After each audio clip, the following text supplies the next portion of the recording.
Hey, Linus, have you played Sea of Stars yet? I have yet to play it, but I've been looking forward to it since you first talked about it on the WAN show. Considering the size of the team, it's an incredible achievement.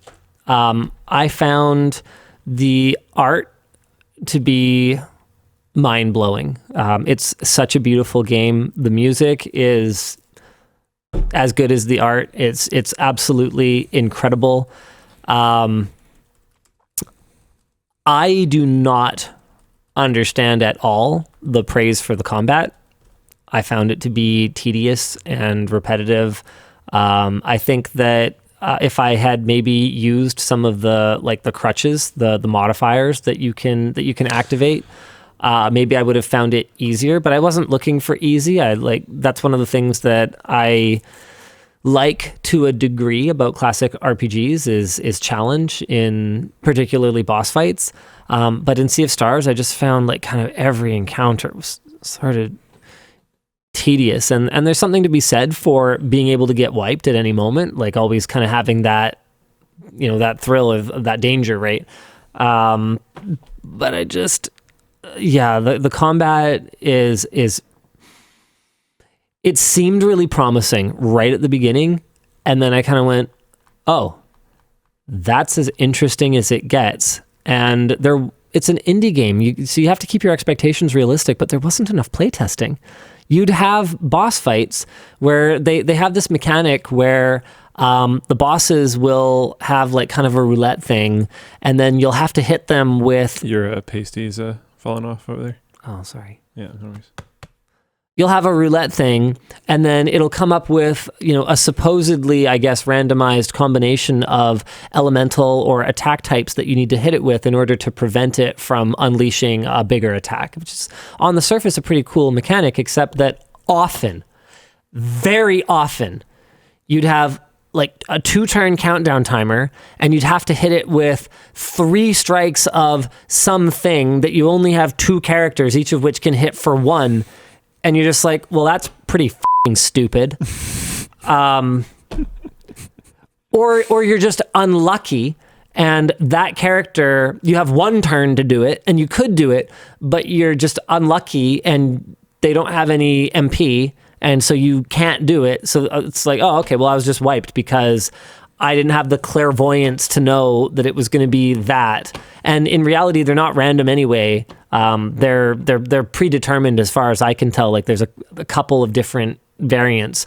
So once you kind of get into a rhythm where you know what it's going to be, it's beatable, but it's just tedious because the enemies have too many hit points. Once you understand the mechanic and have solved the puzzle, it shouldn't take a long time to finish a turn-based fight. And the other big one is that it's a really small world. I didn't find it that easy to get immersed in it. There was no need to explore. There's some exploration you can do. Basically, I'm not going to spoil anything, but there's kind of a long, tedious fetch quest where you can go look for all of some kind of collectible item, and it does a thing that realistically I just looked up. I was like, okay, what happens? And then when I found out what happens, I was like, oh, that's really stupid, because one of the best things about this game and its story, I don't like it when storytellers chicken out. I think that Rowling chickened out when Harry Potter didn't die. Yeah. He was a lamb raised for slaughter, and then she didn't f***ing kill him. It's like, okay, well, that's stupid. You had an opportunity to do something really emotionally impactful, and you're like, okay, how about one of the Weasleys instead? Let's not go after one of the main 3. Let's kill a Weasley twin. I think it sucks. I think that Encanto is a beautiful movie with great music and amazing visuals. And at the end, spoiler alert, I guess, I don't know, whatever. Spoiler alert for Encanto. At the end, the family learns their lesson that the magic was love or whatever, and then they get their magical powers back. or like the magic was love and community, and that was what made them special.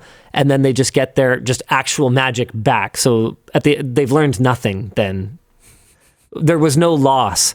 It was just reset to the beginning of the movie, but now Mirabelle is happy or something. Yeah. Like it just, I've got people talking about, exactly. Like just have a backbone. Let something bad happen. Let it be bittersweet. Let it not be just... Oh, wow. Elijah is very animated about this. I stood up and walked out of the room yelling out of anger. Had a chance to be one of the best movies. Yeah. No, you're 100% right, because I've never seen it. You can tell the movie was supposed to end there. That's the big one, is when I can tell what was supposed to happen. And then someone with... Oh, we can't do that? Someone with no primary or secondary sexual characteristics, okay, came into the meeting. Well, no, you can't say balls, you know?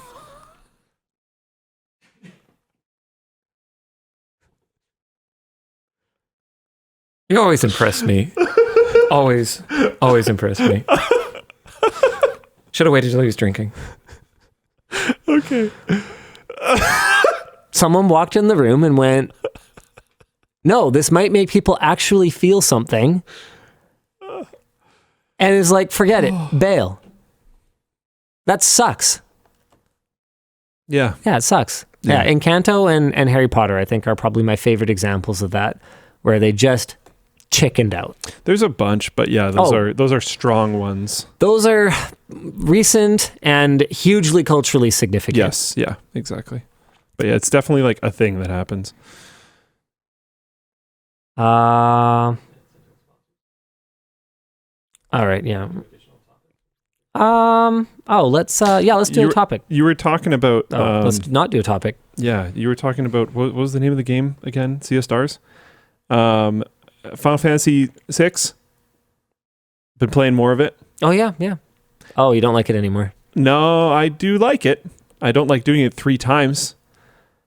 Oh, hold on. I'm trying to remember what you're talking about. Hold on. Okay, I didn't say it on the stream, but you do know. Hold on. Oh, that. I don't think I said it on the stream. I thought you meant something to do with the game. No. Yeah, okay. Game's been pretty good. I do think... 3 times? You had another crash? I had one more crash. Oh. And then I stopped playing it, tried to figure out what was going on. Couldn't figure out what was going on. It was only crashing in Final Fantasy 6, which again is just weird. That's random. But I just nuked all my drivers. Even though I'm not reinstalling the card, and it was completely fine for like half a year. I just nuked all my drivers as clean as I possibly could, reinstalled everything, and I'm going to try it again this weekend and see how it goes. But I lost like an hour, and then I lost like almost the same amount of progress, but I think like half an hour this time or something, because I knew what was going on. That's really annoying. I do think the part of the game that I'm currently in feels a little bit less engaging than what I just got through. I was at like the big fight when they're like trying to assault the town that you're in or whatever. I beat that.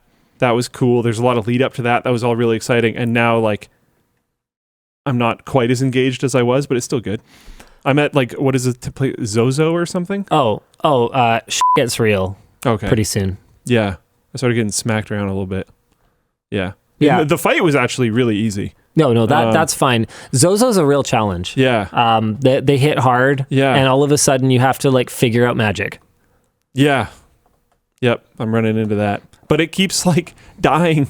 The game deletes my progress while I'm in Zozo. I love the music in Zozo. The music's pretty cool. I'm trying to figure out. I can tell there's like something going on that I don't understand. But then I don't know if I've gotten to the point where I can actually understand it because I haven't finished Zozo because it keeps crashing.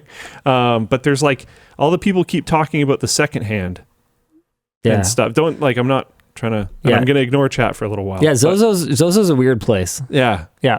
There's some weird stuff going on. I have, picked up on a few things, like the town before, everybody tells you they're liars, and then you show up and they tell you very specific things. Yeah. So it's like, okay, I'll just do the opposite or whatever, and then that's been working out. Yeah. But I think there's other stuff going on. I just haven't had enough time to like really explore it and figure it out yet. Fox in a Box reminded me of How to Train Your Dragon. Yeah, I kind of just pretend the third movie doesn't exist. Yeah. The first two are incredible. How to Train Your Dragon 1 is one of my all-time favorite movies. I think they just...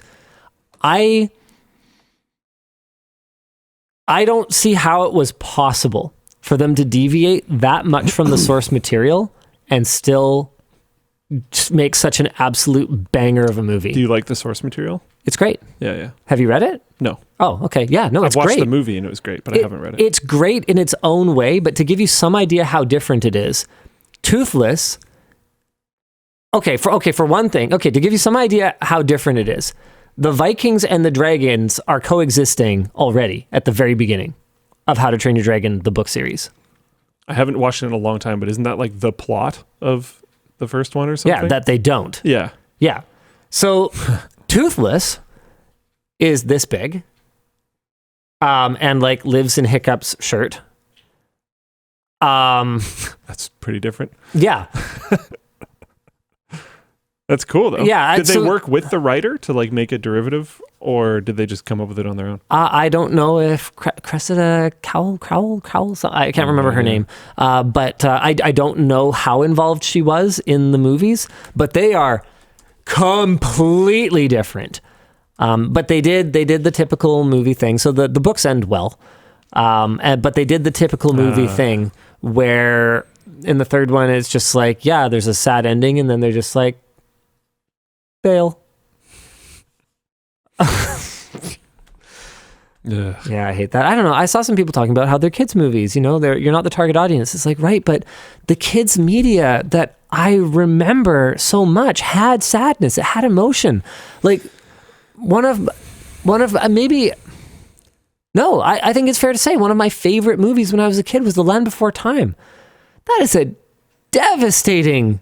It's emotionally. Yeah, people are already pointing it out. One of the most like quintessential obvious examples is Bambi. Yeah. Doesn't come back alive. Nope. No, Mama's dead. Yeah. Yeah. Man, Lion King. Yeah, Mufasa's like, he's fucking dead. You can't undo that shit, you know? Yeah. Like this whole just like, I don't know, time travel, resurrection, just undo the negative effects. Like, yeah, nah, man.